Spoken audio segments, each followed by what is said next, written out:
The role of the पिना।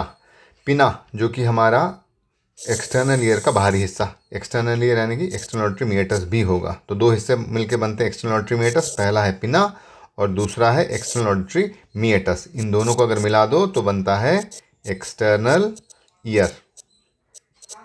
इसमें सबसे जो कम महत्व दिया जाता है वो दिया जाता है पिना को।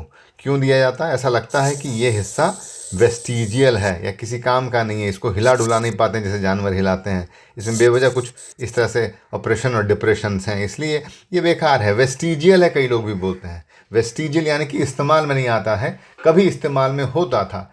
ये बिल्कुल एक गलत धारणा है, क्योंकि अगर हम देखें तो जानवरों में जो कान होता है वो ऐसे यूँ लंबा होता है और इसमें ये ऑपरेशन डिप्रेशंस नहीं होते हैं। यहाँ इंसानों का जो कान है वो छोटा हो गया है और इनमें कई एक ऑपरेशंस और डिप्रेशंस हो गए हैं, और उनके चलते एक खास तरीके का हमें लाभ मिलता है। वो खास तरीके का लाभ क्या होता है वो इसमें हम पढ़ेंगे अभी फ़िलहाल। तो पिना जो है उसको हम कभी भी वेस्टिजियल नहीं बोल सकते हैं। अगर देखा जाए तो पिना या हमारा जो बाहरी कान का बाहरी हिस्सा है उसमें कई एक लैंडमार्क्स हैं। हेलिक्स, ये रहा, कई एक लैंडमार्क्स है जैसे कि हेलिक्स, ये कान अगर आप छुएं तो ये हिस्सा, या सबसे जो आम इस्तेमाल में आने वाला हिस्सा है वो है लोब्यूल, जहाँ की हम लोग ईयर रिंग्स पहनते हैं। उसी की सिधाई में अगर हम चले जाएं तो ये पूरा हिस्सा हो जाता है हेलिक्स।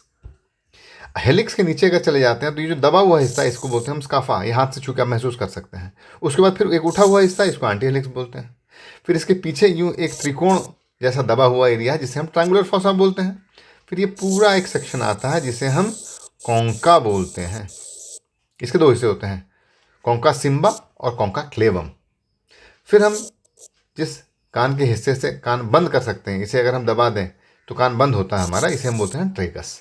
तो ये मोटे मोटे हिस्से हैं बाहरी कान के बाहरी हिस्सा के, पिना के, जो कि जानने ज़रूरी है। कई वजहों से जानना ज़रूरी है। जानना ज़रूरी इसलिए है क्योंकि ये सुनने में हमें खास मदद करते हैं।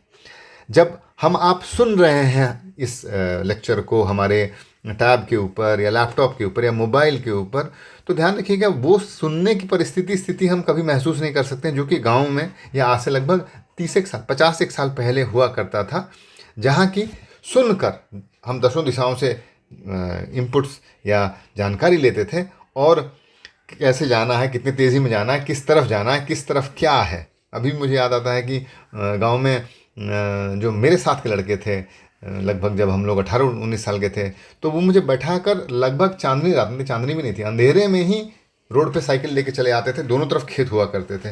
मैं पूछता था कि कैसे समझ में आता है, तो वो बोलते थे कि खेतों में मेंढक, उसके बगल में झिंगुर, तो उस आवाज़ से समझ में आता है कि जो गाँव की जो पगडंडी वो किस तरफ से जाती है, और हल्का हल्का दिखता है हमें। तो हमें आदत है कि सुनकर आवाज़ हम अपनी रास्ते को भांप लें, यानी कि सुनना इतना इम्पॉर्टेंट है। और इस तरह की बारीक सुनने के लिए सिर्फ अंदर का कान, बीच का कान और सेंट्रल ऑडिटरी पाथवे ज़रूरी नहीं है। एक्सटर्नल ईयर से एक कलाकारी शुरू हो जाती है। कैसे होती है हम सुनेंगे। बात को अगर कहानी का आकार में बोला जाए तो समझ में बेहतर आती है।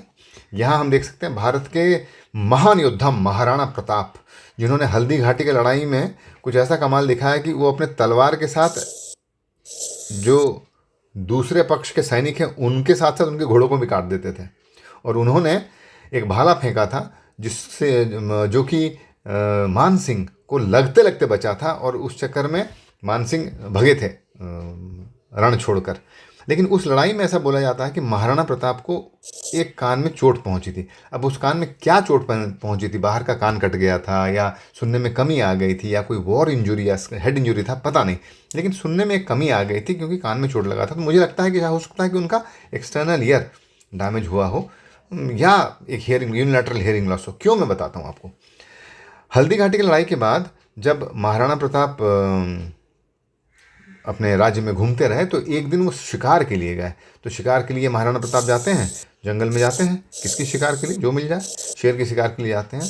तो जंगल में एक ऐसे रास्ते से गुजरते हैं जहाँ की दोनों तरफ यूँ पेड़ हैं, और एक बाघ जो कि पेड़ में छुपा हुआ था, जैसे उनका घोड़ा आगे निकलता है, वो एक पेड़ से होता हुआ दूसरे पेड़ पे जाकर उन पे छलांग लगाता है।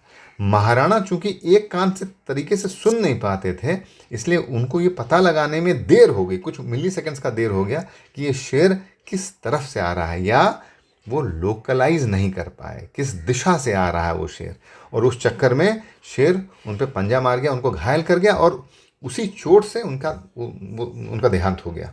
यानी कि किस दिशा से आवाज़ आ रही है वो जानना इतना ज़रूरी है कि वो जीवन और मरण को भी तय किया करता है, या तय किया करता था तो पक्का। तो हमारा जो बाहर का कान है, या जिसे हम पिना बोलते हैं, उसका प्रमुख जो उद्देश्य है, जो खास खास मदद करता है हमें, वो लोकलाइजेशन में मदद करता है। LOCALIZATION, ये पहला काम है। कैसे मदद करता है लोकलाइजेशन में? अगर हम देखें तो लोकलाइजेशन कुछ इस तरह का मदद करता है कि अगर हम किसी एक कान के पीछे अपना हाथ यूँ दे दें, अक्सर जो वयस्क लोग होते हैं उनको हम देखते हैं कि वो कान के पीछे यूँ हाथ देते हैं ताकि जो आने वाली आवाज़ है वो इकट्ठी बेहतर हो और लगभग 10 से लेके 20 डेसिबल तक की आवाज़ में वृद्धि हो। यानी कि अगर हम एक कान को यूँ कप करें या कान के पीछे हाथ दें तो कान में आने वाली जो आवाज़ें हैं उनका कलेक्शन बेहतर हो जाता है और इंटेंसिटी बढ़ता है। तो किस दिशा से आवाज़ आ रही है समझ में आने लगती है और ज़्यादा आसानी से। दूसरा, अगर हम देखें, जैसे मैं बता रहा था आपको कि हमारे पिना के कई एक डिप्रेशन से कई एक लैंडमार्क्स हैं। बताया ना आपको कि ये रहा आपका helix, anti helix, concha, lobule, tragus. तो तीन ही हिस्से को लेते हैं, चलिए पहले लेते हैं। तो ये जो भी भूरे रंग में या जो भी ग्रे कलर में बनाए गए हैं, ये स्पेसिफिक एरियाज हैं जहाँ की रेजोनेंस होता है या आवाज़ गूंजती है। तो आप देख सकते हैं कि अगर इस दिशा से आवाज़ आ रही है तो किस तरह से आवाज़ गूंजेगी, यहाँ टकरा के इधर आएगी। इसका मतलब ये यहाँ टकराने के बाद आवाज़ कुछ यहाँ गूंजेगी और जो रेसिडुअल आवाज़ है वो यहाँ गूंजेगी। जबकि अगर डायरेक्ट कोई कॉन्का के ऊपर आ रहा है आवाज़ तो एक अलग तरीके से गूंजेगी। उसी तरह से अगर आप देखें ऊपर से आवाज़ आ रहा है तो एक अलग फ्रीक्वेंसी में नॉच आउट करेगी आवाज़, जबकि अगर वो डायरेक्टली सामने से कॉन्का के ऊपर जा रहा है तो आप देख रहे हैं इंटेंसिटी उसका बढ़ गया, इसका इंटेंसिटी बढ़ गया अपने में और फ्रीक्वेंसी थोड़ा शिफ्ट भी हो जाएगा। तो इस तरह से अगर हम देखें तो किस दिशा से आवाज़ आ रही है उसके ऊपर कॉन्का अलग अलग तरीके से आवाज़ों को बड़ा छोटा करता है।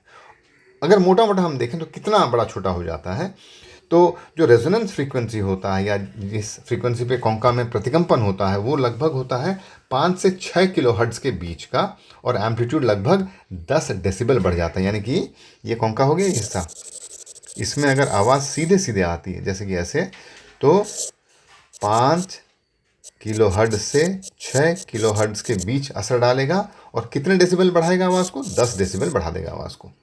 वैसे ही अगर देखा जाए कि आवाज़ अगर पिना का कंट्रीब्यूशन देखा जाए तो पूरे पिना का कंट्रीब्यूशन लगभग हो जाएगा 3 डेसिबल बढ़ाने का आवाज़ को, 3 डेसिबल आवाज़ को बढ़ाने का और 4 किलोहर्ट्ज़ में।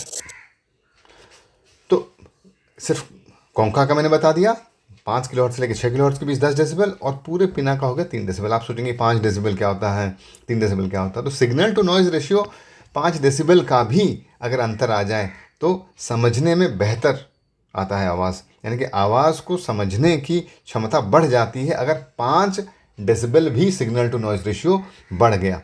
तो अगर महाराणा प्रताप का कान यहाँ चोटिल रहा होगा तो ये जो एडवांटेज मिलता था उनको, वो एडवांटेज मिलना बंद हो गया, जिसके चलते किस दिशा से शेर या बाघ उन पर आक्रमण कर रहा है उन्हें पता नहीं चला होगा और बाघ उन्हें घायल करने में सक्षम हो गया था।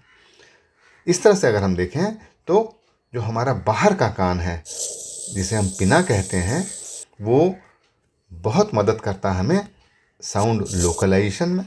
दूसरा, जिससे कि फ्रीक्वेंसीज ट्रीट हो जाते हैं अलग अलग एरिया के रेजोनेंस। दूसरा, इंटेंसिटी में, क्योंकि कान के पीछे अगर आप यूँ हाथ दे दें जैसे मैंने बताया तो लगभग 10 डेसिबल का इंटेंसिटी बढ़ जाएगा। इस पूरे अंदर के कान को प्रोटेक्ट करने में ना बचाव भी तो करता है इस कान को। और तीसरा, इसे अगर बचाव करना है तो इस कान के अंदर हम ईयर प्रोटेक्टिव डिवाइसेस भी डाल सकते हैं जिससे कि हमारा कान, अंदर का कान सुरक्षित रहता है और आवाज़ें अंदर नहीं जाती हैं। तो ये हैं तमाम तरह के फ़ायदे जो कि पिना हमें देता है और इन फ़ायदों के शायद नहीं होने से, लोकलाइजेशन का फ़ायदा का नहीं होने से हमने हमारे वीर योद्धा को गंवाया था। इसलिए आप अपने कान का विशेष ख्याल रखें, खास करके ये ना समझें कि पिना एक वेस्टिजियल ऑर्गन है, कतई नहीं है। Nature is very miserly and opportunist, बड़ा मौका परस्त है और कंजूस है नेचर। माइजरली कंजूस है अपॉर्चुनिस्ट, मौका परस्त है, तो कोई भी चीज़ जो काम की नहीं है वो तो टिकेगी नहीं। अगर ह्यूमन इवोल्यूशन में हमारा कान बचा हुआ है या बाहर का कान पीना बचा हुआ, तो इसकी ज़रूर कोई ना कोई अहमियत है, इसकी खासियत है, और ये बहुत मदद करता है हमें सुनने में। धन्यवाद।